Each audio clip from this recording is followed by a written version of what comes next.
Ron Howard and Tom Hanks teamed up for their second of now 4 movies the duo have worked on together in 1995 with Apollo 13. This is the same year Toy Story made waves by becoming the first major feature-length 3D animated film. The world of computer graphics was pushing the boundaries of anything we'd ever known. Since Apollo 13 consisted of a large number of shots in the weightlessness of space, it only makes sense for director Ron Howard to take advantage of the emerging tech of computer graphics, right? No, he decided to go a different route. Instead, he decided to use the same techniques that NASA astronauts used to prepare for the weightlessness of space. Basically, they'd hop in a Boeing KC-135 aircraft and perform what's called a parabolic arc to achieve zero gravity. In a single parabolic arc, the KC-135 would experience an incredible climbing rate as it traveled from 24,000 feet to 32,000 feet at an angle of 45 degrees in 20 seconds. During this ascent, anyone on board would pull 1.8 Gs, almost twice the amount of gravity here on Earth. Then, the KC-135 would start diving back toward the ground at a 45-degree angle once again back towards Earth. Again, everyone on board would pull about 1.8 Gs on the descent. This crazy stunt earned the ride a nickname among NASA's crew, the Vomit Comet. And that's one parabolic arc. And the result of this massive ascent followed by a quick descent was that at the peak of that arc, there would be zero gravity for about 20 to 25 seconds as the KC-135 shifted from ascent to descent. In a normal mission, they'd fly for a couple hours, performing about 30 to 40 of these arcs. And that's how every single one of the weightless scenes in Apollo 13 was filmed. So even though that part of the movie was about as accurate as you can get without actually sending Tom Hanks and crew into space, how much of Apollo 13 is truth and how much of it was fictionalized for the movie? I'm Dan Lefebvre, and this is based on a true story.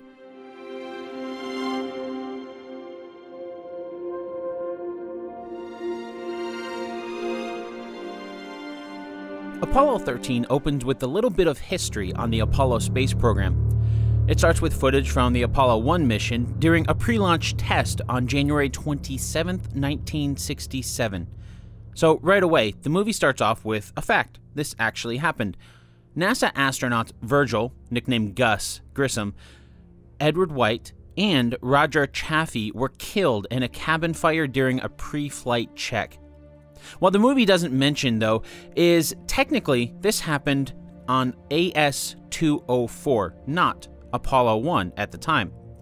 AS stands for Apollo Saturn, Apollo being the name of NASA's space program and Saturn being the name of the rocket that would carry the Apollo spacecraft into space. At the time, NASA's Apollo missions were named sequentially, and they had 3 other missions, AS-201, AS-202, and AS-203, that were currently being worked on when the 3 astronauts were killed so unexpectedly. The widows of the 3 astronauts asked NASA to retire the mission, not to fly another AS-204 mission, in honor of their husbands. NASA agreed, and then they went one step further. Even though it was AS-204, the 3 astronauts had nicknamed it Apollo 1, since AS-201, 202, and 203, respectively, were not manned missions. AS-204 was the first manned mission that was being worked on. In April of 1967, NASA's Associate Administrator for Manned Spaceflight, Dr. George E. Mueller, announced that in remembrance of Grissom, White, and Chaffee, what was formerly AS-204 would be known for the rest of history as Apollo 1. The other missions currently in the works would not be renamed, and instead, NASA would never have an Apollo 2 or 3. The next manned spaceflight on a Saturn V rocket would be known as Apollo 4. So NASA's Apollo space program began with a failure at the cost of 3 human lives. It was a testament to the dangers of trying to get to space.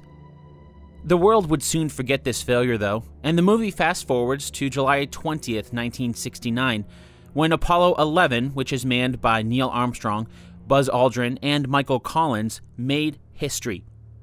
And that's where we first see Jim Lovell, played by Tom Hanks, Jack Swigert, played by Kevin Bacon, Ken Mattingly, played by Gary Sinise, and Fred Haise, played by Bill Paxton. The astronauts are at a party in Houston, Texas, watching on TV, along with the rest of the world, as Neil walks on the moon.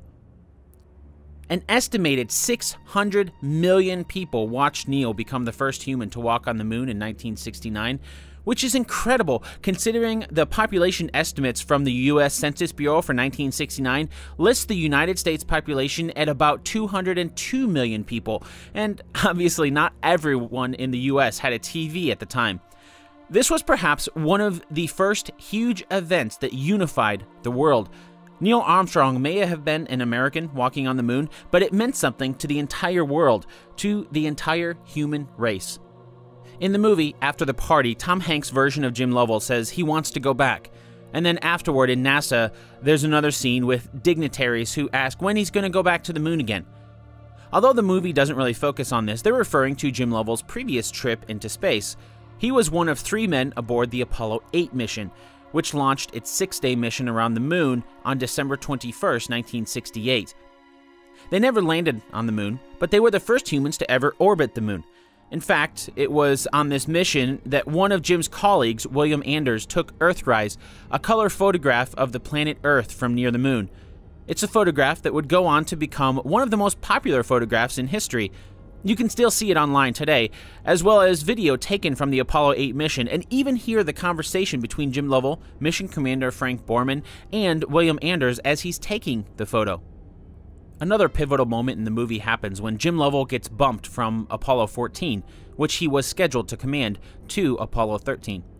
Tom Hanks hugs his wife, Marilyn, who's played by Kathleen Quinlan in the film, as he explains the news. As he says it in the movie, Al Shepard's ear infection has flared up, and as a result, he's bumped to Apollo 13. In truth, that's not really what happened. NASA's Director of Flight Crew Operations, Deke Slayton, who's played by Chris Ellis in the movie, was in charge of making recommendations for which astronauts would go on each mission. The primary crew for Apollo 13 was officially L. Gordon Cooper as commander, along with Don Easel as command module pilot and Edgar Mitchell as lunar module pilot. But Deke wasn't a fan of Cooper, mostly because Cooper didn't seem to like training, and apparently that's something NASA takes seriously for astronauts. So Deke passed over Cooper, and for Apollo 13 he recommended the backup crew with Alan Shepard as commander of the mission. Shepard's crew included Stuart Roosa as command module pilot, along with Edgar Mitchell again as lunar module pilot. For the first time ever, Deke Slayton's bosses at NASA rejected his recommendation. It seems they thought that Alan Shepard, who was a former Rear Admiral in the U.S. Navy before his time as an astronaut, needed more training. He wasn't quite ready to command his own mission yet. So it wasn't really an ear infection, as the movie claims. Instead, NASA swapped Shepard's crew with Lovell's crew. It would be Jim Lovell, or Tom Hanks in the movie, as commander, along with Ken Mattingly, Gary Sinise in the film, as command module pilot, and Fred Haise, Bill Paxton, as lunar module pilot. And as with everything at NASA, there were always backups.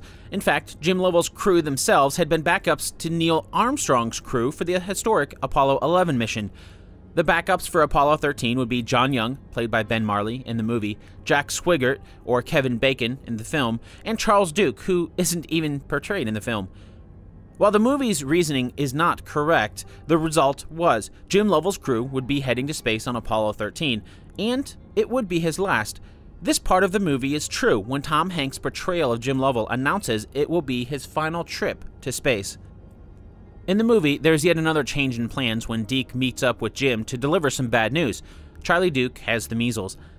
Duke isn't played in the movie, but because of this sickness, the rest of the crew is at risk. They've all been exposed, and NASA can't risk the astronauts coming down with the measles in space.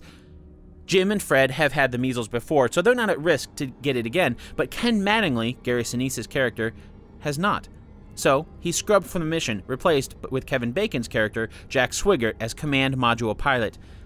This actually happened. Just 72 hours before Apollo 13 was slated to launch, Ken Mattingly was removed from the mission because of an exposure to German measles. And in the movie, after Gary Sinise receives the news, he says, quote, "Look, I don't have the measles, and I'm not going to get the measles," end quote. While we don't really know the specifics of the conversation, the truth is Ken never got the measles. It was a risk that never came to pass. But as history now tells us, the 3 astronauts who actually launched with Apollo 13 were Jim Lovell, the mission's commander, Jack Swigert as command module pilot, and Fred Haise as lunar module pilot. Although there were significant personnel changes before the launch, just like in the movie, the launch of Apollo 13 itself went off without a hitch. On April 11, 1970, at 3:13 p.m. local time, a Saturn V rocket launched Jim, Jack, and Fred on Apollo 13 from Kennedy Space Center in Florida. Here, we're hit with one of the least accurate things in the movie when it depicts Ken sitting on his car watching the launch from miles away. In truth, Ken Mattingly was at the Mission Control Center during the launch.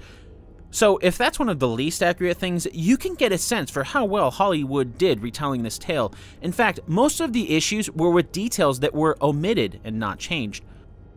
While the launch itself may not have had a hitch, in the movie there's a problem almost right away once the rocket is in the air. Engine number 5 is in the center of the rocket and it simply stopped working. This actually happened. 5 minutes after launch, engine number 5 on the Saturn rocket cut off. The official transcript of communication between the astronauts and Capcom, capsule commander in Houston, reads, Swigert, inboard. Capcom, we confirm, inboard out. Lovell, that shouldn't have happened. Swigert, no, that's 0742, that's 2 minutes early. What Jack Swigert is referring to there is that engine number 5 should have turned off normally at 7 minutes and 42 seconds into the flight. Instead, Jack was looking at the mission clock, which read 5 minutes and 30 seconds when the engine shut off. It shut off 2 minutes before it was supposed to.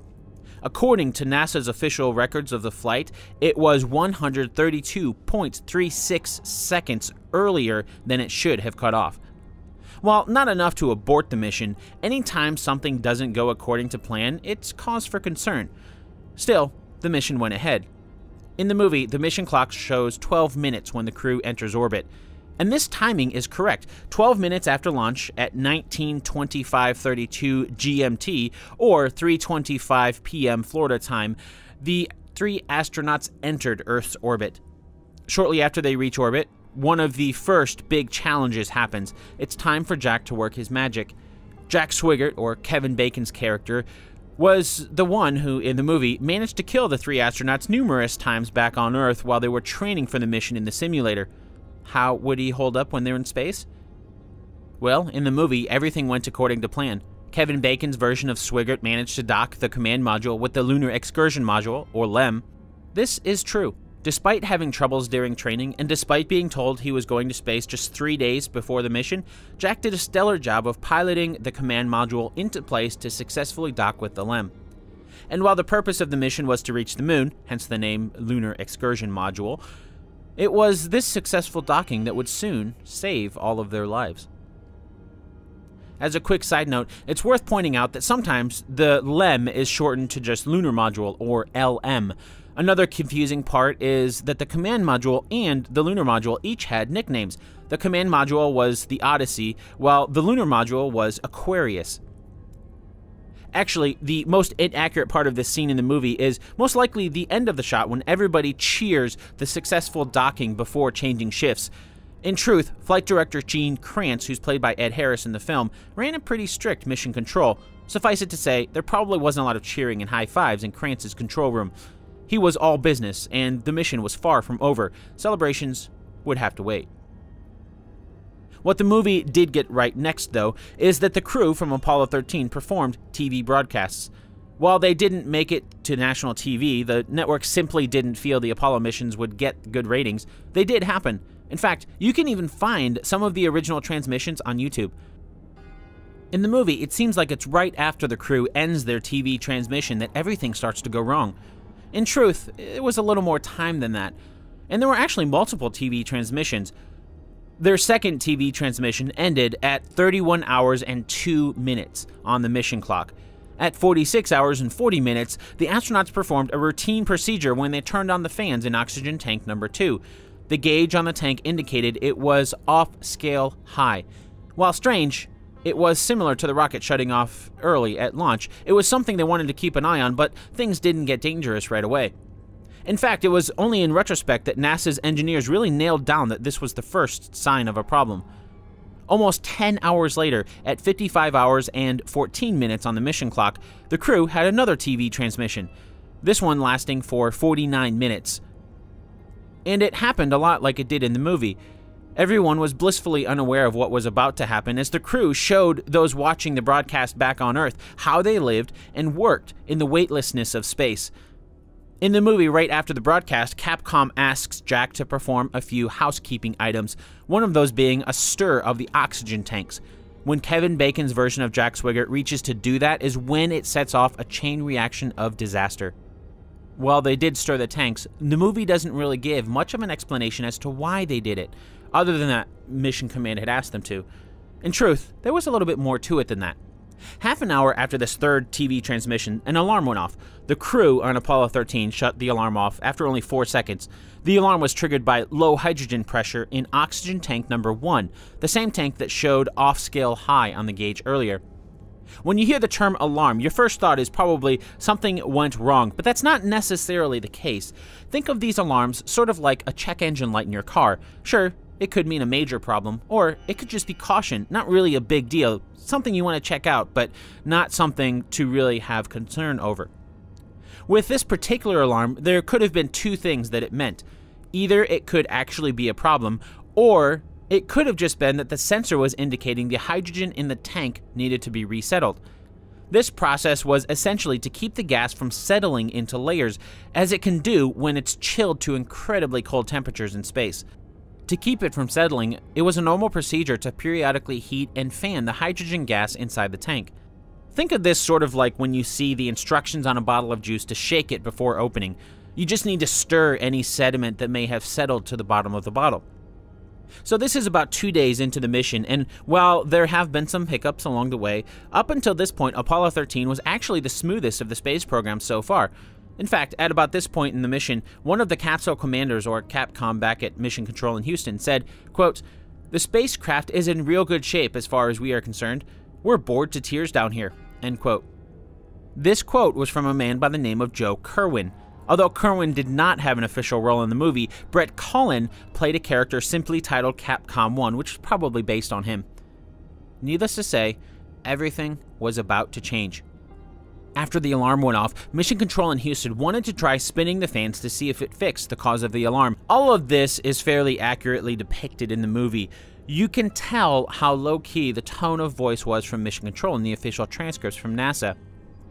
Capcom. 13, we've got one more item for you when you get a chance. We'd like you to stir up your cryo tanks. In addition, I have shaft and trunnion... Swigert. Okay. Capcom. For looking at the Comet Bennett if you need to. Swigert. Okay, stand by. At 55 hours and 53 minutes, the fans in oxygen tank number 1 turned on. Then the fans in tank 2 kicked on. Just 4 seconds after the fans were switched on, there was an electrical short in tank 2. Pressure in the oxygen tank started to decrease and then increase. They were fluctuating as a voltage spike was indicated in a fuel cell. While we'll never know exactly what it was like on board Apollo 13 when this happened, the movie does a pretty good job of showing the ensuing chaos. Then, about 1 minute later, at 55 hours and 54 minutes, the ship suddenly started to roll, pitch, and yaw on all axes. What happened was that tank number 2 had lost pressure and a panel had separated, much like what you see happen in the movie. There was also a loud bang, something you never want to hear in outer space. There was also a master caution alarm that was triggered by a main bus B showing as being under voltage. Of course, they didn't really need the alarm as the ship was losing control. Just like in the movie, due to the short, there was an instant fluctuation of pressure that no doubt would have caused quite a ripple through the spaceship. This time, the alarm was turned off after 6 seconds. As an effect of the fluctuations, the power cell's voltage started to decrease much more than normal. They were losing power. Again, something you don't want to have happen in outer space. Things were about to go from bad to worse. In the movie, Kevin Bacon's Jack Swigert says, quote, "Hey, we've got a problem here," end quote. Tom Hanks' version of Jim Lovell replies, "What did you do?" Then Jack replies, "Nothing, I stirred the tanks." Capcom came on the radio, "This is Houston, say again please." Then the camera focuses in on Tom Hanks as he says what's gone on to be the most famous quote from the film, "Houston, we have a problem." Well, the essence of this exchange was accurate. It's not entirely accurate, and since that's the most famous line of the movie, we should probably clarify what actually happened. We know exactly what happened from the official NASA transcripts, from which we can learn that it was at 55 hours and 55 minutes when Jack announced on the radio, "Okay, Houston, we've had a problem here." Capcom. "This is Houston. Say again, please." Lovell. "Houston, we've had a problem here. We've had a main B bus undervolt." Capcom. "Roger, main B bus undervolt." After a short pause, Fred Hayes spoke up. "Okay, right now, Houston, the voltage is looking good, and we had a pretty large bang associated with the caution and warning there, and as I recall, main B was the one that had an amp spike on it once before." Capcom. "Roger, Fred." Hayes. "In the interim here, we're going to go ahead and button up the tunnel again. That jolt must have rocked the sensor on. See now, O2 oxygen quantity 2, it was oscillating down around 20 to 60%. Now it's full scale high." So as you can tell from that exchange, it was actually Jack Swigert who said the famous line first, and it wasn't exactly as Tom Hanks said it. In the movie, Jim Lovell is listing off all of the issues that are happening as alarms are blaring. Back in Houston, they list issues with oxygen tanks number 1 and number 2, as well as fuel cells number 1 and 3. A lot of this is very accurate. One of the first things Jim Lovell says in the movie is, quote, "Let's get that hatch buttoned. The LEM might have been hit by a meteor," end quote. While they didn't know exactly what was going on at the time, this is pretty accurate. That's what Fred Hayes was talking about when he told Houston about the large bang and that they were going to button up the tunnel being between the command module and the lunar module. So in truth, the first thing the astronauts tried to do was to close the hatch between the command module and the lunar module. One of their 2 oxygen tanks was showing it was completely empty, so they figured there had to be a leak somewhere. And like a crew on submarines, they wanted to isolate the leak. Jack tried to lock the hatch, but it wouldn't work, so he gave way to Lovell, who also couldn't keep the hatch shut. That's when they realized it wasn't a leak in their cabin. They had strapped the hatch to their seats to keep it from closing. But in what was no doubt a frantic state of high stress, they had forgotten this simple fact. So there was a leak, but it was not from their cabin. Within 2 minutes, one of their main power cells had dropped from over 30 volts to below 26 volts and continued to fall. Then, fuel cell number 3 failed. Then, the AC bus number 2 was reset, causing another master caution alarm. Then, main bus A started to lose power and showed under voltage, the same thing that happened with main bus B earlier. There were warning lights indicating 2 of the 3 fuel cells were lost. Whether or not you know what all of these different components are and what they do is besides the point. Oxygen pressure started to fall, and they essentially lost power. You don't have to know a lot about Apollo spacecraft to know this many consecutive failures in outer space is not good. The ball started to roll, and more things started to fail. The mission clock ticked its way to a new hour, 56. Another master caution alarm went off, triggering a warning that the flow of hydrogen into fuel cell number 2 was too high. That is when, in the movie, Tom Hanks' character happens to notice something. The chaos in the movie comes to a dramatic pause as he looks out the window. There's a gas. Something is leaking. This, too, is accurate. Again, not good. The official transcript from NASA gives us great insight into not only what actually happened, but while I'm sure their hearts were racing, you also get a sense of how calm the astronauts were, considering their ship was breaking down around them. Lovell.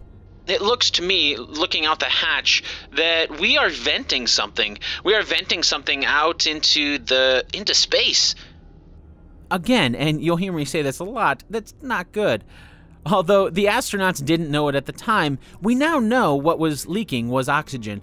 And since one of their 2 tanks had blown up, that was the bang they had heard earlier, that meant their last oxygen tank was now leaking into space. Of course, they didn't know all of the details at the time. All the astronauts knew was something that's pretty much common sense. Anything leaking into space is not good. We can only imagine what horrors were exploding through the minds of everyone in Houston, not to mention the two astronauts sitting right next to Jim Lovell as he said it. In the movie, Bill Paxton's version of Fred Haise makes a realization when he says, quote, "We're not going to have power much longer. The ship's bleeding to death," end quote. That is when, again in the movie, Cy Liebergott, who's played by Ron Howard's younger brother, Clint Howard, in the movie, suggests they shut off the damaged fuel cells to try to isolate the issue. Gene Kranz, Ed Harris, in the movie, makes the point that if they do this, there's no way they're landing on the moon. While we don't know if it went down exactly like that, the end result of this conversation in the movie between Clint Howard and Ed Harris is very true. It was a sobering reality.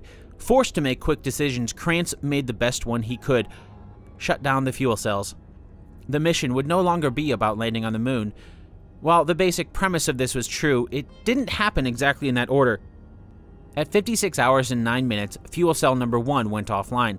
Houston told the Apollo 13 crew to leave cells number 2 and 3 alone.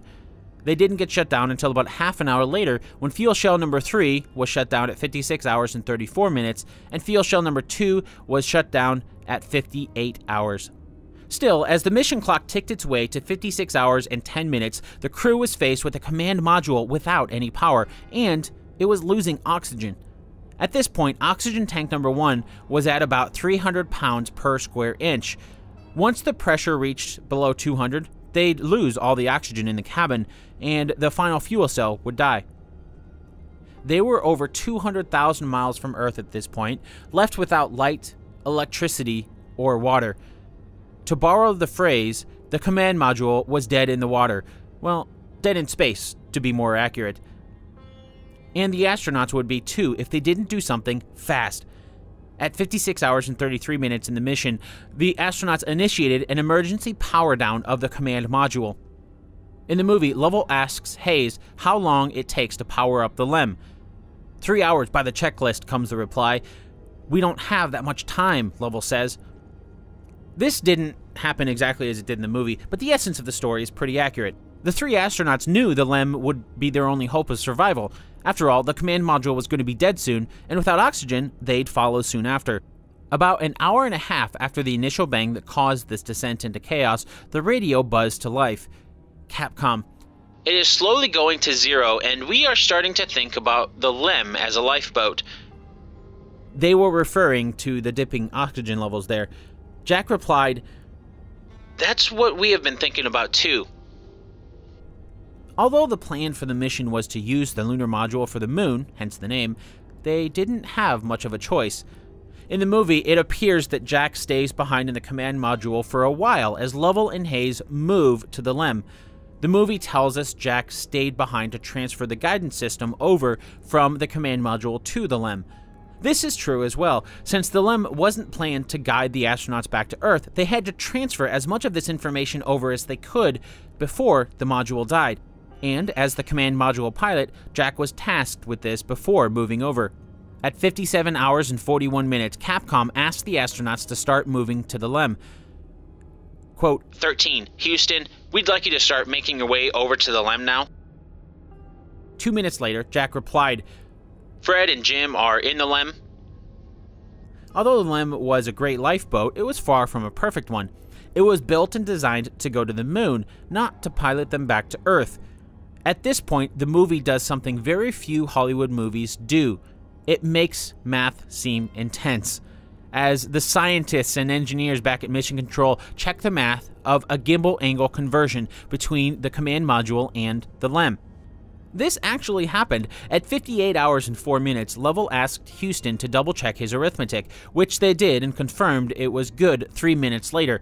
Of course, this happened a lot faster and with a lot more thrilling music in the background to build the intensity. So even though Hollywood has some creative license here, it's worth mentioning these little details because they did a great job of making sure even these little details were included in the film. At 58 hours and 10 minutes on the mission clock, the command module computer was powered down. Exactly half an hour later, at 58 hours and 40 minutes, the LEM systems were powered up. At the same time, the rest of the command module was powered down.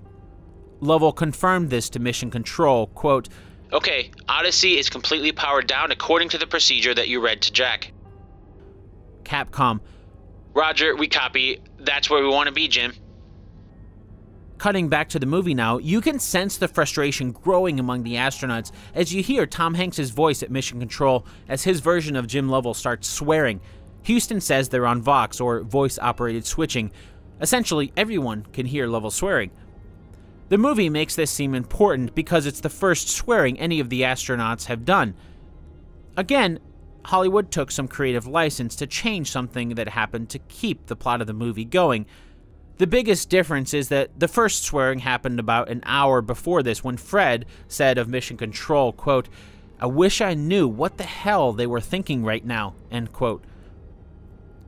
But this was the first time the astronauts ever said the word damn. The first of 7, according to NASA's official transcripts. Even for this exchange shown in the movie, there were a couple key differences. First, the movie makes it seem like this was right after the crew got into the LEM. In truth, it was about an hour and a half afterwards, at 59 hours and 10 minutes on the mission clock. Secondly, the movie makes it seem like Lovell is piloting the LEM and trying to keep it stable. In truth, it was Jack who swore as the three were trying to get the mission timer working in the LEM, and here it is from the official transcripts. Capcom. Aquarius, Houston, I think we've got a better way of getting your mission time up. Lovell. Go ahead with it. Capcom. Okay, we can do verb 55, enter, then put RI minus 00088 in R2 minus 00059, R3 minus 03274. Hayes. Watch the crapping attitude. Lovell. We're okay. Swigert. God damn, I wish you'd get to something I know. Lovell. Well, as soon as we get over here, we'll stop it with the TTCA. Swigert. Okay. Capcom. And Aquarius, we've got you both on Vox. Hayes. Like to go what? Lovell. You want us on Vox, Jack? Capcom. We have you on Vox. We're reading you loud and clear, and the clock took good. So as you can tell from that exchange, the crew was starting to get a bit antsy. Oh, and the TTCA means the Thrust Translation Controller Assembly. The importance of this exchange isn't so much what they were doing, but it shows how frustrated the astronauts are getting at this point. Even still, they're working through the problems. In the movie, Gene Kranz pulls a bunch of scientists and engineers into a room to figure out what trajectory to use to get the astronauts back home. Any plans that they had before are scrapped. With the ship headed toward the moon, do they turn around right now? Ultimately, they decide to swing around the moon and perform a long burn with the LEM's engines to try to make it home. As a quick side note here, at this point in the movie and throughout, anytime you see Apollo 13 hurtling toward the moon, it's not really accurate. In reality, it would be targeted ahead of the moon. That way, as the moon itself moves, Apollo 13 would intercept it. Just a slight little change that they did in Hollywood in order to make it seem more interesting. Like most movies do, the timeline gets sped up quite a bit. At 77 hours and 8 minutes on the mission clock, almost 20 hours after Jack swore, the LEM entered the moon's orbit. Their final words were garbled as the radio lost signal with Earth. It was Jim saying, You, are edibles, water? There's a moment in the movie where everyone holds their breath as they swing around the moon. While we don't really know how many held their breath, it's fair to say this probably happened. For 25 minutes, there was no word from the astronauts. We can only guess at what was running through everyone's minds. In the movie, it's Houston who breaks the silence, but in truth, it was at 77 hours and 33 minutes when the radio at Mission Control crackled to life again as Jim's familiar voice came through. Good morning, Houston. How do you read? Now, the next problem. In the movie, they realize they have about 12 hours of power left in the LEM. That's not enough to get home. They'll have to turn everything off to conserve power. But first, they need to do a long burn to gain speed as they shoot back toward Earth. It's during this scene that Ed Harris's version of Gene Kranz informs his team that they need to start working on the next problem, how to turn on the command module for re-entry.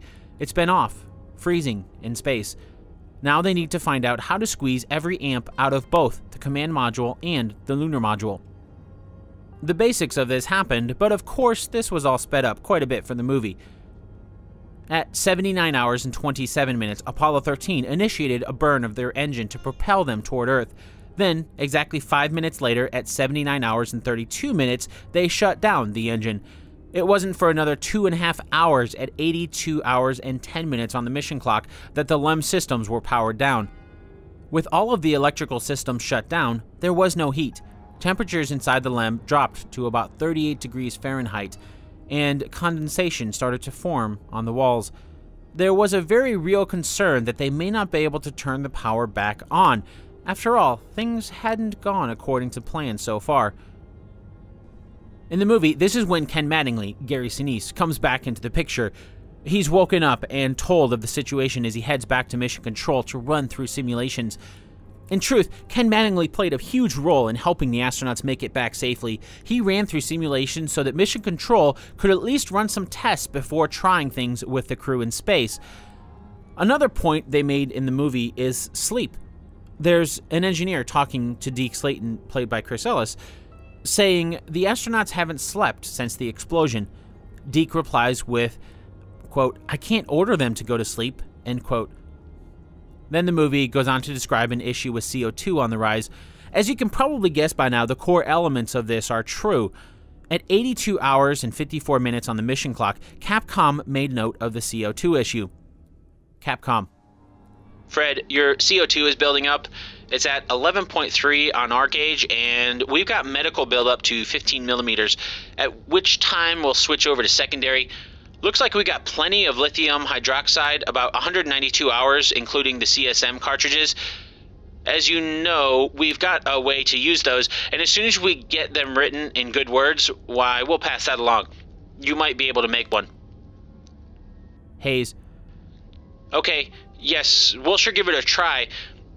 And I'm showing on board about 12.5 millimeters of mercury.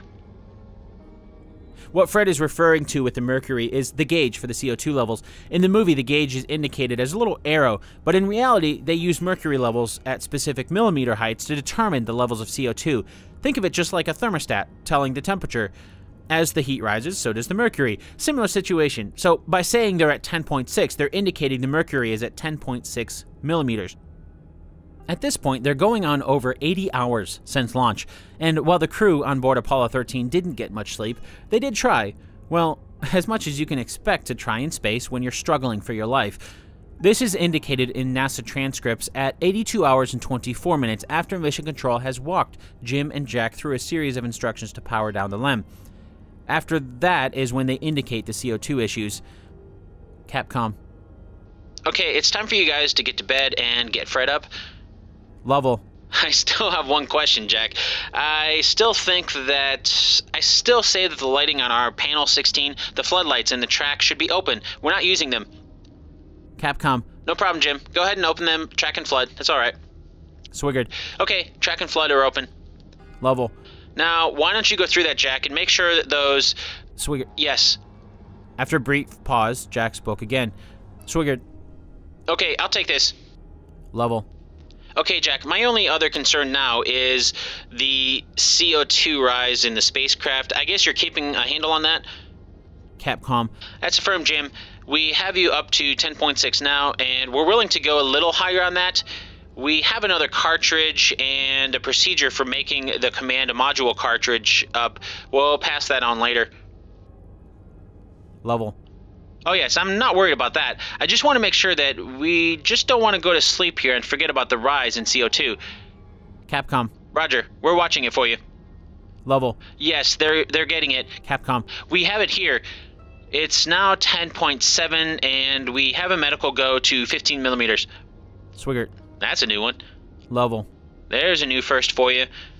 Capcom: Okay, Jim. Estimates, we've got 1 more hour on the primary cartridge and 6 or 7 hours on the secondary. Lovell: Okay, fine. Say, it's a spare primary cartridge back there too, isn't it? That's good for another... how long? Swigert: Yes, that's yours though, isn't it?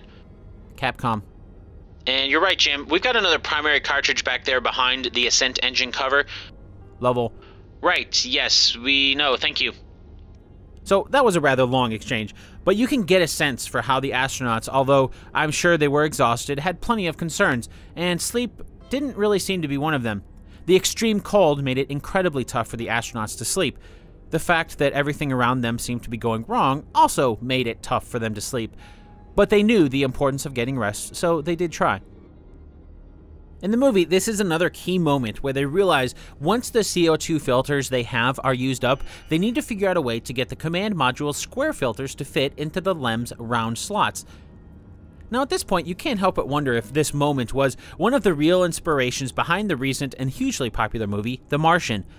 In the end of that movie, there's a quote that says, quote, "At some point, everything's gonna go south on you. Everything's gonna go south, and you're gonna say, this is it. This is how I end.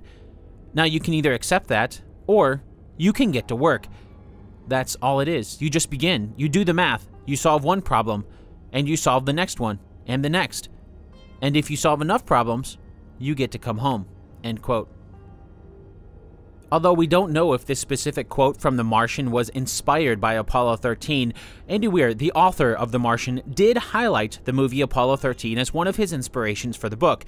In an interview with the website Inverse, Weir said, quote, "I was more inspired by Apollo 13, especially that one scene where they have to make the lunar module CO2 system work with the command module's filters. It was just that scene where they're kind of like, put a bag in, put a hose here, stuff it back in this hole. I mean, I just loved it. I loved that kind of extremely resourceful problem-solving stuff, and I wanted to make a whole book of it." End quote. There certainly was an issue with CO2 on Apollo 13. About 3 hours after they had a reading of 10.7 for CO2, the CO2 was up to the max threshold of 15. Any higher than that, and NASA's medical staff was concerned they'd start to pass out. So, at 85 hours and 22 minutes, Capcom had Fred swap out the primary cartridge with the secondary. This dropped the CO2 to 4.5, but that was a temporary solution. It wouldn't last until they got back to Earth. Back at Mission Control, there was a team trying to build filters for the lithium hydroxide canister, something that would help them remove CO2. While this functioned fine on the LEM, the issue was that the LEM was designed to support 2 men for 2 days. This was by design, since Swigert, as the command module pilot, was never intended to leave the command module and join the team in the LEM for landing on the moon. All of a sudden, instead of having to support 2 men for 2 days in the LEM, the canister had to support 3 men for 4 days. Because of this, the filters for the canister wouldn't last as long as originally intended. The command module had plenty of them, but just like in the movie, these filters were square, whereas the ones on the LEM were round.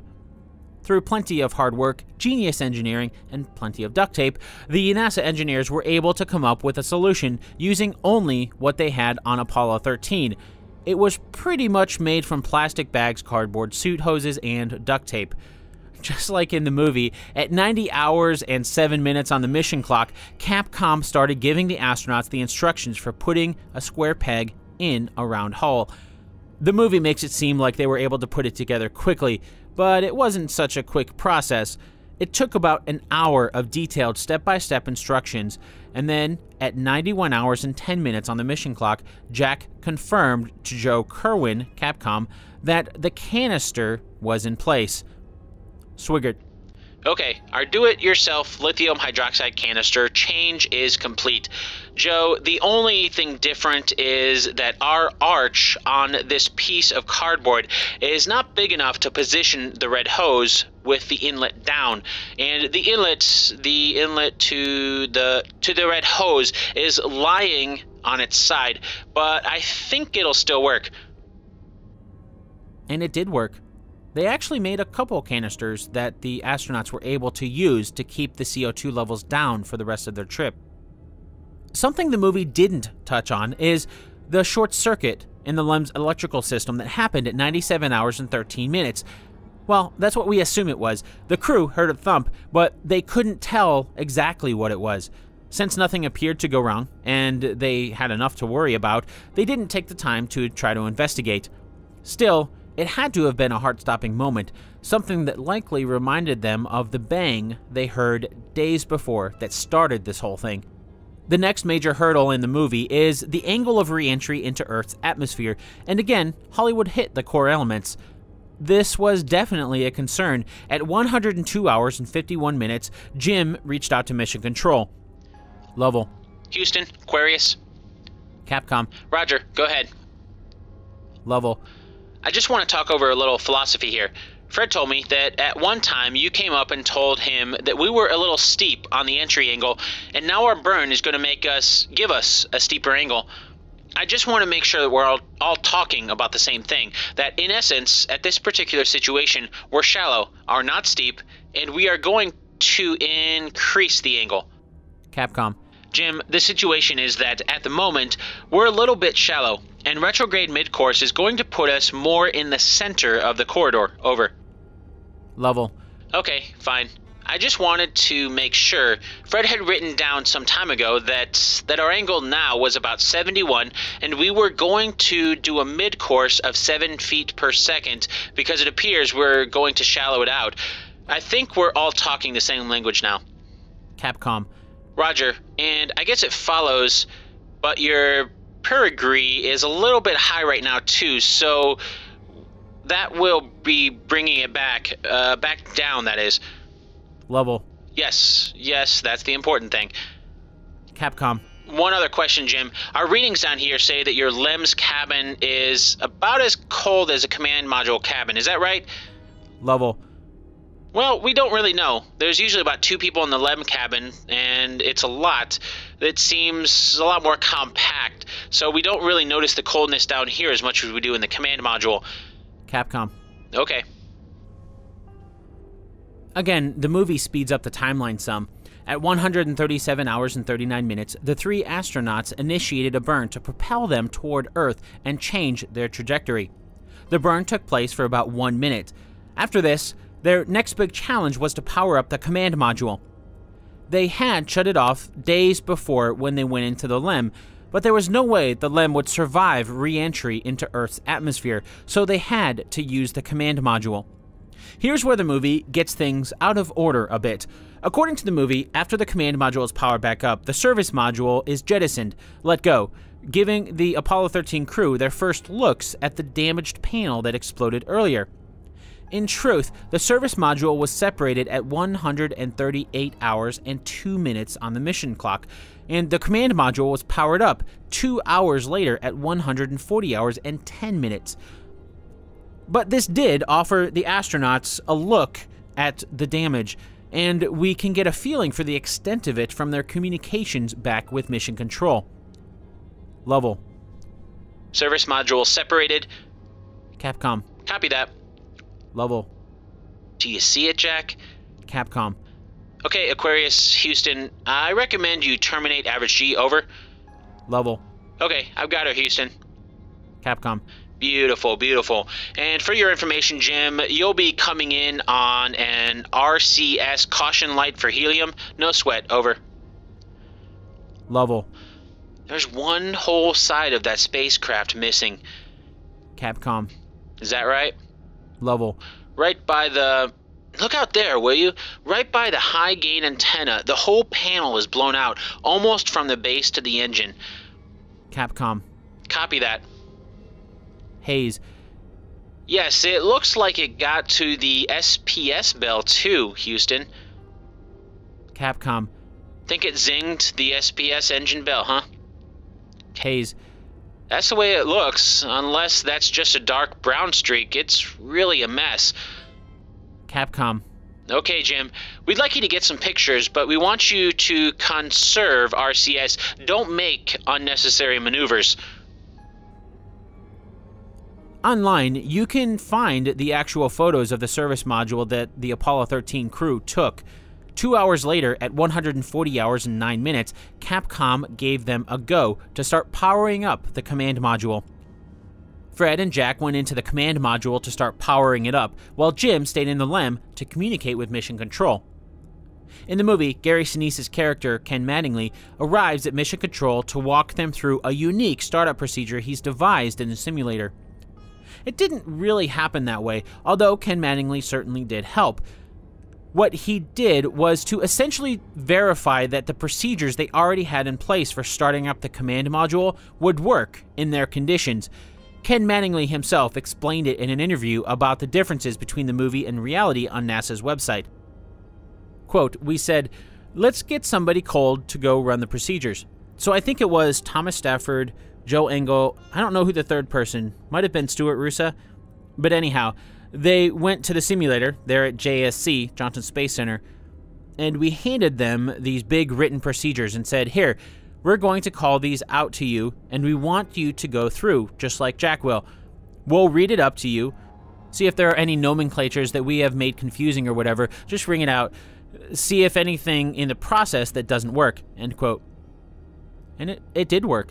The command module powered up. The first communication from Odyssey after powering back up came from Jack. Swigert. Joe, how do you read? Capcom. Okay, read you, babe. After the Odyssey was up and running, the 3 astronauts moved into their, buttoned up the patch, and prepared to dump the LEM. This happened at 141 hours and 30 minutes. The movie got this part right when Capcom says, quotes, "Farewell, Aquarius, and we thank you," end quote. For re-entry, the movie makes a point of laying out all the problems that could occur. The angle could be wrong, the guidance system could malfunction, the thrusters could be frozen, the heat shield could have cracked, their parachutes might be blocks of ice. So how will they know if it worked? According to the movie, the communication blackout lasts for 3 minutes. If they're not back in 4, we'll know. That's pretty much true. There's 1,000 things that could have caused the command module to burn up on re-entry into Earth's atmosphere. Even staring at potential death just minutes away after everything they've been through, the astronauts were up for cracking jokes. At 142 hours and 30 minutes on the mission clock, Capcom. Okay, 10 minutes to 400K. You're looking good. We're real happy with the trajectory, and a minute ago, we just lost contact with your friend Aquarius. Swigert. Okay, where did she go? Capcom. Oh, I don't know. She's up there somewhere. Swigert. She sure was a good ship. Capcom. Hey, just as I said that, we got another burst of LM data. So I guess it's still ticking. Capcom. Odyssey, Houston, your DSKY is doing all the right things. The GNN is go. Over. Swigert. Okay, thank you. Swigert again. You have good bedside manner, Joe. Capcom. Say again, Jack. Swigert. You have good bedside manner. Capcom. That's the nicest thing anybody's ever said. How about that? Swigert. Sure wish I could go to the Fido party tonight. Capcom. Yes, it's gonna be a wild one. Somebody said we'll cover for you guys, and if Jack's got any phone numbers he wants us to call, why, we'll pass them down. Capcom. Odyssey, Houston, over. Swigert. Go ahead. Capcom. Okay, we just had one last time around the room, and everybody says you're looking great. Swigert. Thank you. Capcom. Odyssey, Houston, over. Swigert. Go ahead. Capcom. Okay, lost a signal in about a minute or a minute and a half. In entry attitude, we like Omni Charlie, and welcome home. Over. Swigert. Thank you. That was at 142 hours and 38 minutes on the mission clock. 1 minute passed. 2. We don't know what it was like in mission control, but it's probably safe to assume there wasn't a lot going on as everyone stared at the clock. 3. They should hear back from them by now. 4. In the movie, there's static as Ken Mattingly tries to reach Apollo 13 on the radio. Much of this is built up for dramatic effect in the movie. 5 minutes passed. At 6 minutes since re-entry, or 142 hours and 46 minutes on the mission clock, Capcom reached out. Capcom. Odyssey, Houston, standing by. Over. 5 seconds later, Swigert replied. Okay, Joe. Capcom. Okay, we read you, Jack. We're looking at the weather on TV, and it looks just as advertised. Real good. In the movie, everyone erupts into cheers, even in mission control.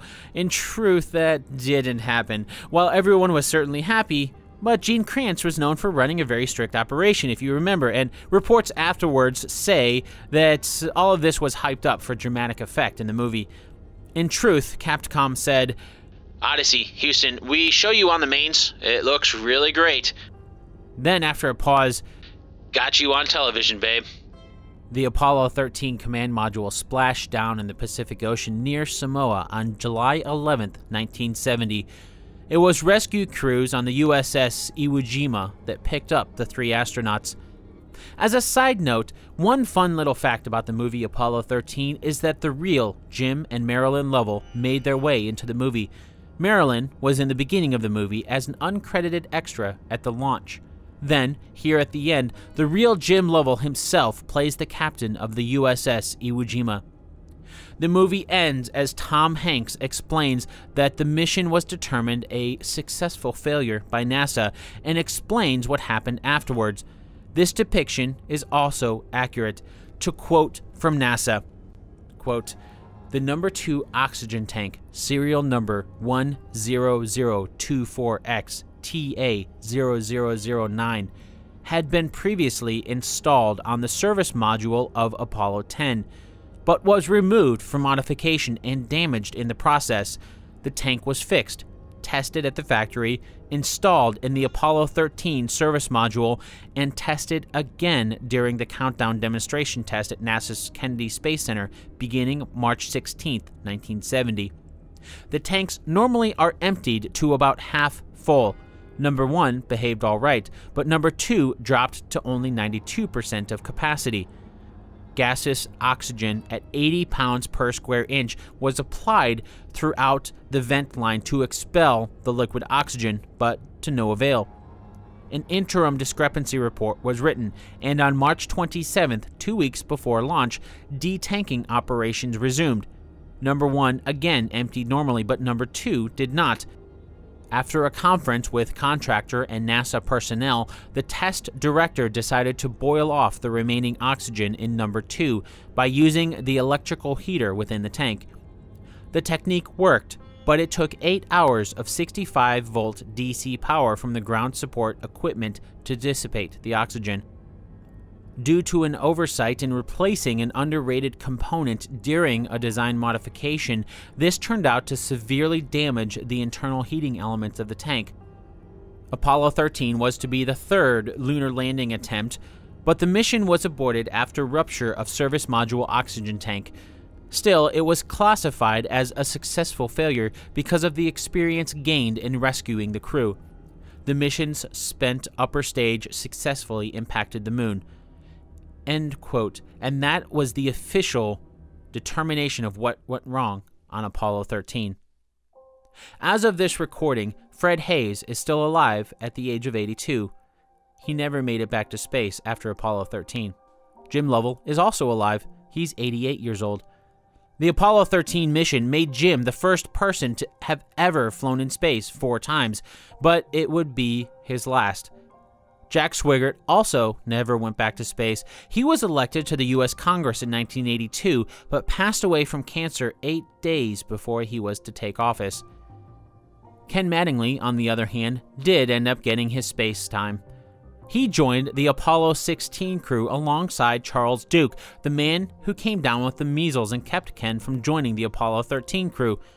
Unlike the Apollo 13 mission, Ken's Apollo 16 mission achieved all of its major objectives thanks to the most rigorous pre-flight planning of any Apollo mission yet.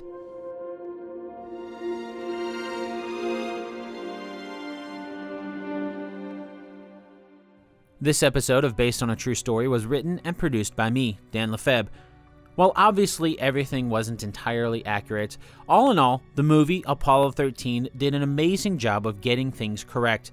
To learn more about the heroic mission on Apollo 13, I'd really recommend picking up the Blu-ray of the movie and watching it with the commentary track by none other than Jim Lovell himself. Now that this episode is over, if you've got a couple extra minutes, I'd really appreciate it if you could leave a rating and review in iTunes for the show. You can find Based on a True Story on the web at basedonatruestorypodcast.com, or you can join in the discussion to learn more tidbits and facts about movies and the true stories that inspire them on our Facebook page at facebook.com/basedonatruestorypodcast. Thanks for listening.